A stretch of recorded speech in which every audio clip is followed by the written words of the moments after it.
Hello, hello my darling, meze mute, nizeye ko meze neza, nanjye meze neza nk'isanzwe. Uyu munsi rero ngiye kubabwira ubuzima bw'abantu baba mu mahanga rwose babahisha, umva mudapfa kumenya, mwe mwibonera social media mukavuga ati rwose uriya muntu ameze neza, ariko umva ngiye kubibarinda imurira byose. Hari imyumvire imaze kuba nk'itegeko mu bantu benshi ko kujya mu mahanga ubukize. Iyo umuntu avuye mu gihugu agiye gushaka ubuzima mu mahanga, benshi bahita batekereza ko ibibazo byose birangiye, umva asezeye ubukene. Ariko se twigeze twibaza niba ibyo tubona ku masosho media, ku masitati aribyo byonyine bihari?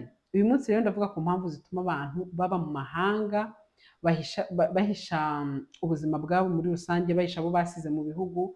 Rero ibyo ntabwo biterwa n'uko ari ababeshyi, ahubwo ni kwa kundi mubashyiraho igitutu, ugasanga nyine umuntu muravuga ati ni umudiyasipora agomba kunyereza amafaranga buri kwezi, ibintu nk'ibyo, ugasanga rero bimuteye isoni cyangwa se agatinya kukubwira bya bibazo nyine buri munsi agenda acamo. Icya mbere rero nk'uko nari mbababwiye, kugira isoni zo gutsindwa. Abantu benshi rero bajya mu mahanga, ubundi nkatwe tuba dufite inzozi zo kuba ati tuzagura imodoka nziza, mbese tugiye gusezera ubukene, dufashe imiryango yacu, natwe ubwacu nyine tumere neza, dutere imbere.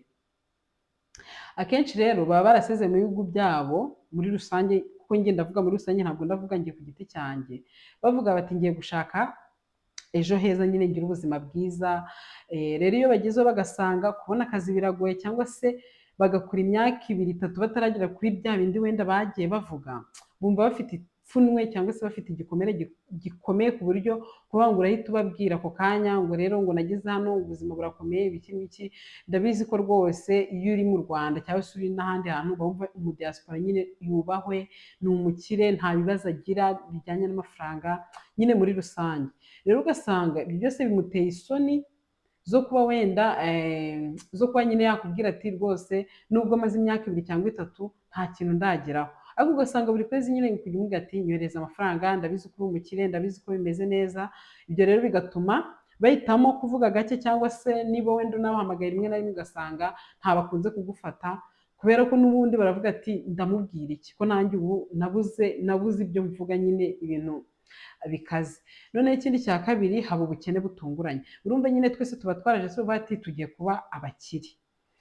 Hari nk'ibihugu urugero usanga nk'abantu benshi nyine dukunda kuvuga ati bya United States cyangwa se Canada ni ibihugu byiza, ariko akenshi iyo bageze nko muri ibyo bihugu batekereza ko wenda amadolari ari menshi kandi kubaho byoroshye, ariko iyo bageze akenshi bagasanga umushahara rwose ni mwinshi, ariko ugasanga imisoro, ubwishingizi, inzu, kugura esanse, ibiryo, ibiki n'ibiki, nyine ugasanga ibintu ugomba kwesipendingaho ni byinshi cyane. Ugasanga wenda nk'urugero umuntu ashobora wenda guhembwa wenda nka hano muri Itali, kuko na Itali ntabwo ari mbi. Mvuze Canada kuko nzi ko abantu benshi bakunda guhuriza ngo Canada muri ntuzo wenda USA ibiki n'ibiki ngo ni heza, ariko na hano mu Butaliyani ni heza pe. Reka ntange wenda urugero nka hano, umuntu ashobora guhembwa wenda amayero nk'ibihumbi nka 3, sibyo, ku kwezi cyangwa 2, ariko nyuma wenda yo kwishyura inzu n'ibindi ugasanga wenda asigaranye nk'amayero 300 cyangwa 500, sibyo gusa. Abo mu gihugu rero ntabwo uzabumvisha ko uhembwa y'amayero 2000 ukaba usaguye 500 gusa. Ibyo ntabwo wagenda, urumva ntabwo wagenda ngo ujye kubibabwira, bo iyo babwiye ngo 2 cyangwa 3 bahita bumva ko ari amafaranga menshi, bavuga ati wow, uhembwa ayo mafaranga. Nubwo bayashyira mu manyarwanda ugasanga wenda uzi ko uhembwa nka 5,000,000, uzi ko kwezi uhembwa na 5,000,000, kandi ugasanga ntabwo batekereza ko bo bari kuyabara mu manyarwanda, bari mu gihugu. Ibintu by'iwacu ntabwo bihenze nk'iby'inaha, bo bagatekereza ko ahantu bari n'ibintu byahari ko bisanzwe. Ndababwiye ngo ibintu by'imisoro, ibintu by'ubwishingizi, kwishyura inzu yo niyo ya mbere ihenda, ama esanse ya buri munsi yo kugenda, ibiryo n'ibindi ugenda ukenera buri munsi, nibyo bitwara amafaranga. Ndakubwiza ukuri ngo abenshi baba mu mahanga usanga nka kuriya imodoka, ugasanga umuntu afite imodoka ariko iba muri kredi, rwose bayishyura gake gake. Noneho ugasanga ibyo bya kredi bahora bamukata buri kwezi. Umva hari n'abatunga amatelefone y'ama iPhone barayafashe muri make nyine bagenda bishyura ibintu nk'ibyo. Rero ugakubitaho nawe ibibazo byati uriya muntu ari mu mahanga, ni umukire rwose, agomba kuzamfasha. Rero iyo wagiye mu mahanga ugira ipfunwe ryo gusobanura bya bindi ko ayo mafaranga ataguhagije. Urumva se wajya kubwira umuntu ngo uhembwa ibihumbi 2 cyangwa 3 by'amayero cyangwa by'amadolari, uri kumubwira ngo amafaranga ni make? Ntabwo yabyumva. Noneho ikindi, imirimo itajyanye n'ibyo wize. hari abantu baza barize amakaminuza bafite nyine amadiplome meza, ariko mu mahanga akenshi ntabwo bita ngo ntibita ngo ufite ngo diplome ngo iri hejuru, ngo uyu muntu ngo wenda yize masters, afite PhD, afite iki doctor ibiki n'ibiki, ugasanga ngo nibyo biratuma ubona akazi.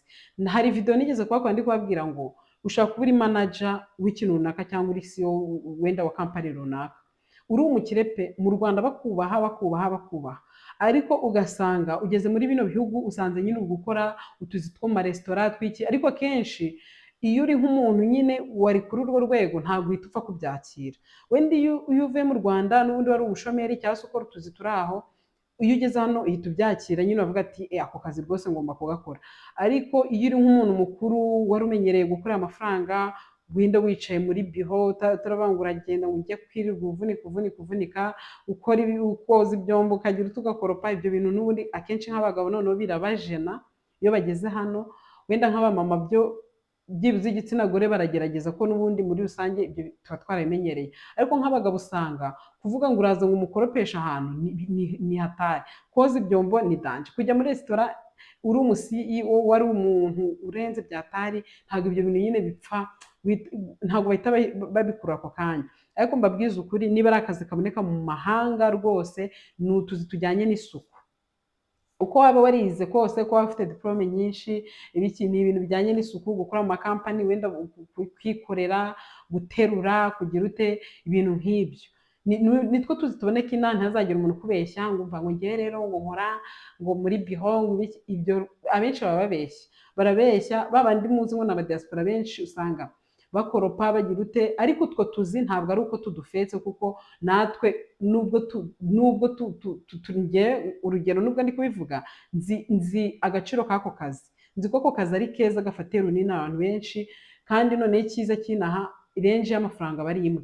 Wakoropa undi agakora muri biro, usanga n'ubundi irenje y'amafaranga ari imwe rwose. Rero niyo mpamvu hari abantu bavuga ngo baba hanze akaba yanakubeshya, ariko hari no kubwiza ukuri bati ngiye rwose nkorera aha n'aha, ariko benshi barabeshya, nzi ko babeshya bakaba bati ngiye rwose nkora aka kazi, kandi rwose umva atunganya abakecuru nyine bikorera bya bintu, cyangwa se akora amasuku, aza koza icyombo kimeze nabi, cyangwa se akora mu maresitora, cyangwa se nyine ibintu nk'ibyo. Ndabizi ko utwo tuzi iwacu nyine baradufeka, ariko hano rwose turubashywe, kuko nyine tuguha amafaranga kandi wifuza. Ariko ku muntu uje nyine yari afite akazi karenze, guhita yiyadaputa ako kanya biranagoye. So rero ikindi cya kane, ku bintu bijyanye n'ubuzima rero, ubuzima mu bihugu byinshi nk'i Burayi n'ibindi bihugu bitandukanye, ntabwo ari hano gusa, gukodesha amazu biba bihenze cyane, cyane cyane mu mijyi minini cyangwa se mu mijyi muri rusange. Wenda iyo urigeze nk'inyuma y'umujyi usanga amazu yaho nyine aba ahendutse, ariko inzu usanga hino wenda nk'inzu y'icyumba kimwe ushobora gutwara nk'igice cy'umushahara wawe, icyumba na salo, ugasanga nyine kiri gufata nk'igice cy'umushahara wawe rwose, bitewe wenda n'amafaranga uhembwa. Noneho ibaze nyine inzu irafata igice cy'umushahara wawe utarakuramo bya bindi byo kurya, utundi tubazo uragira, ufite imodoka igomba esanse buri kwezi, urumva nyine ibintu nk'ibyo, ugasanga asigaranye amafaranga make yo gusevinga. Rero niyo mpamvu mwe ntimukumve umuntu uri mu mahanga wese ngo ni umukire. Ndakubwiza ukuri, abantu benshi inaha baba bafite n'ibibazo bya depression y'amafaranga. Rero iyo umaze kwishyura nk'ibintu nk'ibyo mu nzu, amashanyarazi, amazi, interineti, nyine ibintu bisanzwe n'ubwishingizi nyine, ariko ubwishingizi ni buri mwaka, twebwe hano niho ubwishyura rimwe buri mwaka, usanga rero amafaranga asigara ari make cyane. Ariko kubera ko isura abantu benshi baba bafite mu mahanga, ati rwose umuntu ni umukire, umuntu yaragiye nyine ubu bukene yarabusimbutse, ntabwo watinyuka, ntabwo byoroshye kuba wabibwira umuntu ngo abyumve. Noneho ikindi cya gatanu ni igitutu cy'umuryango. Hari imiryango ibona ko wagiye mu mahanga, mbese bagahita bavuga ati rwose uyu ni miracle, mbese ni umucunguzi wacu, bagahita bavuga ati noneho byarangiye rwose, amafaranga agiye kujya aza yirukanka, sibyo? Buri wese ugasanga wenda ari kuvuga ati ngewe nkeneye ubufasha wenda bw'ishuri, nkeneye ubufasha bw'ubuvuzi, nkeneye ubufasha bwo kwishyura inzu, wenda ngiye gushyingira umukobwa, ese wamfasha, nyine ibintu nk'ibyo tu. Iyo rero udashoboye kohereza amafaranga, nyine uri nk'inaha baravuga uhita wumva ko watsinzwe, nawe ugasanga yenda nk'imiryango ivuga ati kudatwohereza amafaranga kandi wenda twakubwiye ibibazo dufite kandi tuzi ko uhembwa amafaranga menshi kurusha inaha, ugasanga rero nyine atabasha guhita avugisha ukuri kuvuga ngo ngewe mpembwe aya mafaranga ariko wenda inshuti yanjye isigira ikibazo mbuze ukuntu ngikemura, ugasanga nyine wenda ahise akubwira ikindi kintu akubeshya kubera ko yabuze amafaranga, nta kindi nyine yabuze amafaranga nawe afite ibibazo bikeneye amafaranga. Rero ntimukumve ngo umuntu w'imahanga rwose ngo ni miracle, ngo ni umuntu rwose w'umucunguzi mu buzima, imva nawe ahura n'ibibazo utabyumva.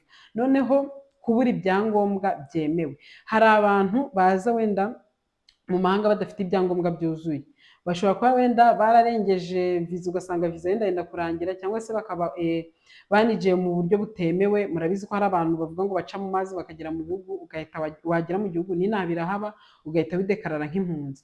Ubuzima bwabo rero buba burimo nyine kwihisha, buba burimo ubwoba nyine, ugasanga baravuga ati niba wenda ubonye n'umuntu urugero nk'umupolisi urugero ukavuga ati mana we nkuba mfashe, nyine ugasanga buri gihe bagira impungenge zo gufatwa cyangwa se wenda kwirukanwa cyangwa se gufungwa, urumva. Ariko ibyo bintu ntabwo waza ngo ugeze hano, iyo baguhamagaye ugahita ubabwira ati nageze mu Butaliyani, wenda nubwo naciye mu mazi nageze mu Butaliyani cyangwa se nageze hehe na hehe, bahita bumva ko oh wow yagezeyo nubwo yaciye mu mazi, ubu none ubuzima bugiye kugenda neza. Kandi burya hano wenda mu Butaliyani ho nta muntu nagira inama ko yazapfa guhita aza bitemewe rwose. Nk'umuntu w'umunyarwanda agomba kuza yarase viza, ibintu bimeze neza, kuko ushaka kugera hano ukaba umu homeless imyaka yawe yose. Ngewe hari umwana ejo waje nyine mushya, namweretse umugabo hari ahantu twari turi kujya, mwereka umugabo w'umwirabura kuva naza mpamaze umwaka n'igice, uwo mugabo buri gihe namunyuragaho ngiye ku ishuri, n'ubu aracyahari. Ibaza iyo myaka, kandi ubwo urumva iwabo bari kuvuga ati ni umudiyasipora abayeho neza. Urumva rero noneho iyo uje akenshi noneho nta byangombwa ufiteho biba bikabije. Noneho ikindi irungu rikabije, irungu ryo narikoreye video nk'ebyiri ahari, irungu rikabije kabisa. Ubuzima bwa kure y'umuryango buragoye mu buzima, nta muvandimwe nta nshuti wenda z'iwanyu kwa kundi nyine tugira abaturanyi, mbese nyine nta muco wemerewe. Hari abantu nk'aba b'abasilamu akenshi bazi nta muri ibi bihugu hano mu Butaliyani ho usanga umusilamu unyuze ahantu bisanzwe uri nko mu nzira ugasanga ntihari gusengera kubera ko ntabwo byemewe, ugasanga wenda basengera mu rugo, urumva biba bigoye. Rero hari igihe umuntu agaruka wenda mu nzu atashye, ugasanga wenda nta muntu n'umwe, ntawe kuganira, kandi nabwo ntabwo uzajya uvuga ngo buri munsi urahamagara iwanyu. Igihe irungu ryakwishe buri munsi uhamagara, biragoye. Irungu rero rishobora kuviramo agahinda gakabije ukiheba. Akenshi nyine depression zibaho pe, inaha zibaho. Sinzi niba hari umuntu uragira mu gihugu ntagire akantu, niyo depression wenda wayigira ntoya, ariko rwose nzi ko abantu benshi baza mu bihugu bwa mbere mu mahanga bagira ikintu cya depression. Iyo baje nyine ari bonyine nta miryango basanzeyo, depression rwose ntiyabura. Ariko urumva ntabwo wahita ubivuga, ntabwo wahita ubivuga, uhita upostinga ifoto kuri sitati uri guseka. Niba ari neje wenda tugeze mu gihe cy'ubukonje ukaba urimo neje uri guseka, bati wow uriya muntu abayeho neza.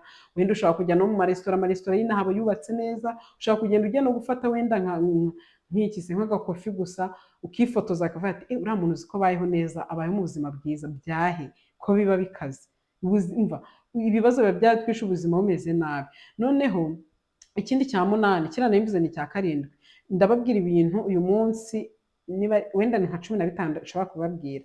Noneho ikindi, kwirinda kubabaza ababyeyi. Ababyeyi benshi basigara mu bihugu baba barishimye, bagaherekeza umwana ku kibuga cy'indege, ati umwana wanjye rwose abonye amahirwe yo kujya gushaka ubuzima hanze.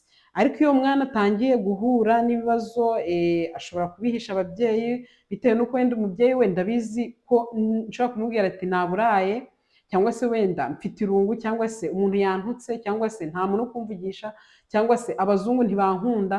Ugasanga umubyeyi ahangayika. Nk'ubu njye nkigera hano rwose hari n'igihe nigeze kubwira mu rugo ko urumva njyewe noneho hano ho bagira n'akantu ko kudakunda abirabura ukuntu, narataga nagira irungu rikabije nkahamagara mu rugo. Noneho hari igihe nahamagaraga nyine bakumva mfite nyine emotion irenze, bakambwira ese ubundi wakwitaha ibyo ni ibiki? Ibaze nyine umubyeyi aba atangiye guhangayika. Ugasanga rero nyine ibintu byo kuvuga ngo urahora ubabaza ababyeyi, urahora ubabwira ababyeyi ibibazo uri gucamo ako kanya, umva ugahitamo rwose kubihisha. Ikindi cya 9, amadeni. amadeni n'inshingano.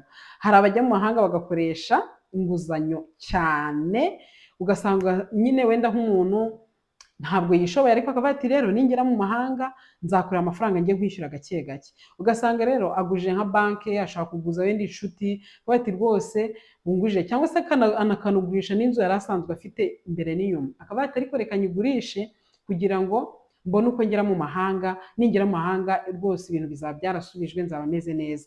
Ugasanga ageze hano rero mu mahanga, mana yanjye we akazi ntahita akabona. Hano mu Butaliyani n'abagira inama ku muntu uri kwapurayinga kuza kwiga, kuko mpora mvuga ku bintu bijyanye no kwiga cyane. Umuntu ushaka n'amakuru yo kuza kwiga hano rwose ajya ambaza, ambaze nyine muri komenti ndaza kumusubiza. Ubundi ndakubwiye ngo iyo uje ufite ideni, nka hano urugero, iyo utazi igitaliyani byo kubona akazi ntabwo wahita ukabona ako kanya. Rero iyo uje uri kuvuga ngo ngenda ahita nishyura ya madeni yose, ngiye rwose niyo mpamvu nta muntu n'umwe rwose nashyigikira ko yaza kwiga inaha abanje yaguze. Wowe kora uko ushoboye, ukusanye uduceri twawe ari twuziraho, nakuvuga ngo uraza uguze ngo nyuma nzishyura, ngo ngeze hariya ngo nzajya nkwishyura ngo ntugire ikibazo. Ibyo bintu rwose ntabwo mbishyigikiye. Rero ibyo bintu bituma umuntu ahora yumva afite umutwaro ukomeye mu mutima, ariko akagira isoni zo kubwira abandi bamufashije ko bitagenda neza. Buri kwezi wa undi nyine wagufashije bari kubwira ati nyohereza amafaranga. None ikindi, gutinya kunengwa cyangwa gusekwa. Hari imyumvire ivuga ko iyo wagiye mu mahanga uba ukize, nk'uko nabibabwiye. Iyo rero uvuze ubuzima bugoye, hari abakubwira bati turabeshya, cyangwa se bati ibyo se biragoye, ubwo se niba bigoye kuki utagaruka? Ugasanga nyine niyo myumvire bari guhita bagusubiza. Ibyo bituma benshi bahitamo kwicecekera, akaba ati rero kanimenyere utwanjye, aho kugira ngo njye mbabwire ibibazo ndi gucamo banseke, kandi nzi ko bagiye bavuga ngo ngiye gukira, ngiye kugira amafaranga, kamitemo kwicecekera. Bagahitamo kwicecekera, cyangwa se bakaba banakubwira ibindi bintu, bakakubwira ko babayeho mu buzima bwiza kandi batabayeho mu buzima bwiza. So ikindi rero cya 11 ni nko kwiyubakira intsinzi.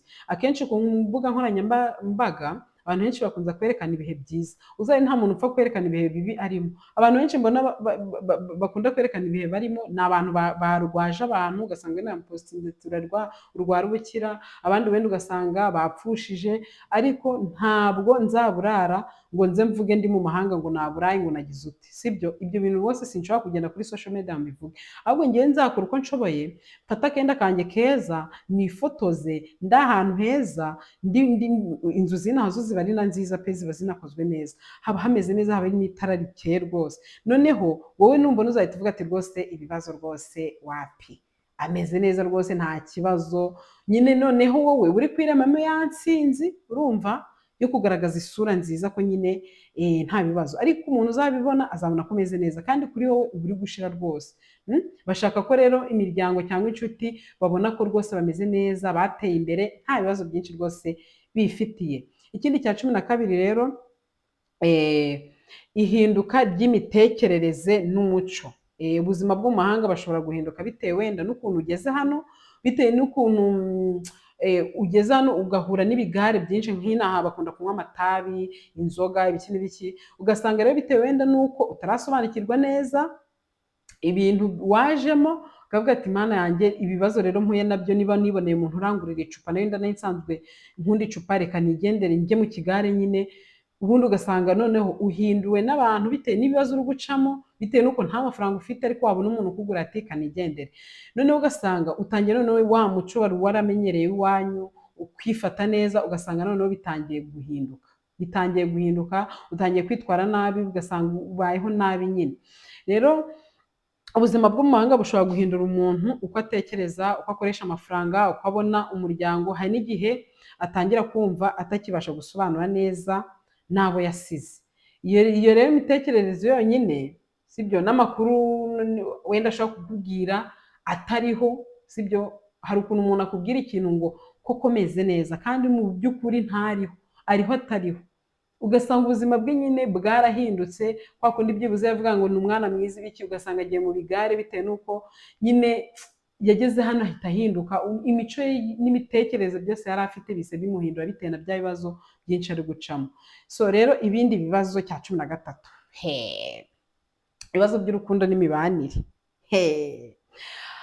Hari aba bana urumva n'abantu inaha, ugasanga nk'urugero ngeze hano nkubiswe wenda n'ibibazo, nkubiswe n'ubuzima bushaririye, nkavuga ati rero aho kugira njyewe mbeho nabi, nkabona wenda nk'umugabo inaha aranyikundiye, nyine bimeze neza, nkahita mvuga rero reka nibanire nawe, sibyo?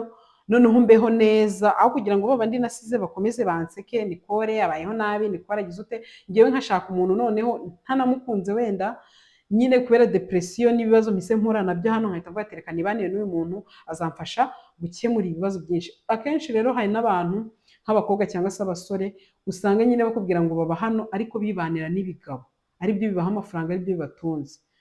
Bashobora rero gutinya imiryango, bakaba bati rero ntabwo nzababwira ko ngewe mbana n'uyu muntu, ahubwo ngewe nzajya icyo nshaka cyose nzajya nkibona, ariko byibuze ntabwiye mu rugo ngo ndi guca muri ibi bibazo ibi n'ibi n'ibi n'ibi n'ibi n'ibi. Ndizera ko rero iki nacyo kirakemutse. Iki ni cyo kibazo nyine abantu benshi banakunda, no hari ukuntu wikorera nk'akavideo ugasanga arakubwiye ngo n'ubundi se nk'uko wagiye hanze, ari nk'umuntu utazi muri comment wenda wakoze nk'akavideo kuri TikTok, ngo n'ubundi ngo turabizi ngo mubana n'abagabo. Kubera ko nyine icyo kintu ni ikintu benshi bazi ko abazungu nyine iyo bagize imyaka 18 akenshi nabo bahita babwira ati mugiye kwibana, ugasanga rero ya myitwarire nawe bigezemo hano, wikundaniye n'umuntu akaba ati ngwino twibaniraho kugira ngo ujye wishyura inzu, wishyure n'ibiki n'ibiki, nge nzajya mbikwishyura ariko twibanire. Ugasanga rero ibibazo by'ubuzima, ibibazo by'inkundo nyine ugasanga bigushoye mu bindi bintu, nyine gushora kujya kubana n'umuntu utateguye. Icyo rero ni ikibazo cya 13. Mujye mugenda